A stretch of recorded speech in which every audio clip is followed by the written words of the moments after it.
L'impact se reflète dans tes mots parce que ton impact dépend de la sincérité de tes mots. Bienvenue dans ce numéro de ton podcast Stratégie politique où je partage avec toi des clés, des solutions et bien évidemment des actions concrètes pour faire décoller ta carrière politique et professionnelle parce que je suis Domani Doré, la coach que viennent voir les femmes et les personnalités qui souhaitent justement se démarquer à la conquête du pouvoir par des actions impactantes. Je ne sais pas ce qui te freine lorsque tu prends la parole en public. Je ne sais pas. Sincèrement, je ne pourrais pas énumérer ce qui, en tout cas, correspondrait à ta réalité en face de moi. Mais je suis convaincu d'une seule chose. La plupart des personnes qui souhaitent captiver par la parole ont appris à leurs dépens et avec le temps à se rappeler que plus elles sont naturelles, plus elles font l'effort de raconter, de parler de choses qu'elles ont vécues, ça vient aisément. Je dis souvent que lorsqu'on veut inventer ses mots, ou en tout cas inventer son histoire pour l'embellir, on tâtonne.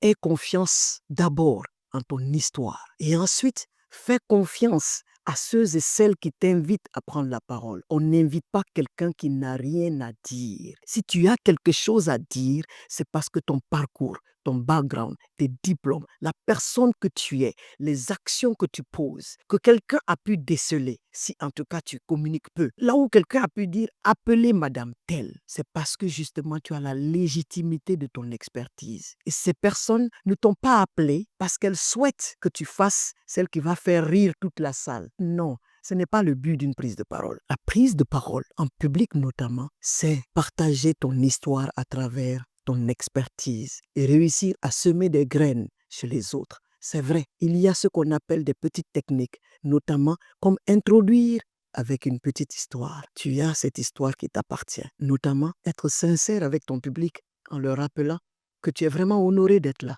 Tu es même intimidé. Je compte sur vous pour comprendre que mon émotion va agir sur ma façon de parler, mais je suis honoré d'être là. C'est pas facile, mais il faudra le répéter, le répéter, le répéter. La préparation est l'arme des leaders qui souhaitent avancer sans être prêts totalement, parce que la préparation, c'est dans l'action. Le devoir que j'ai pour toi aujourd'hui, choisis un sujet qui te tient à cœur, que tu aimes, qui te passionne, et arrête-toi devant ton miroir et tente de t'adresser à ton public pour leur expliquer pourquoi le sujet en particulier te passionne et tu verras à force de t'y mettre. Deuxième exercice, identifie une opportunité de prendre la parole et je veux compter sur toi pour dire oui à cette invitation. Et qu'importe comment ça va se passer, souviens-toi d'une seule chose, oser le faire, c'est déjà apprendre à le faire. Et pour le reste, ça viendra. Mais si tu souhaites que je t'apporte mon aide, mon accompagnement ou un coaching en particulier, tu sais où me trouver. D'ici là, à nos succès mérités.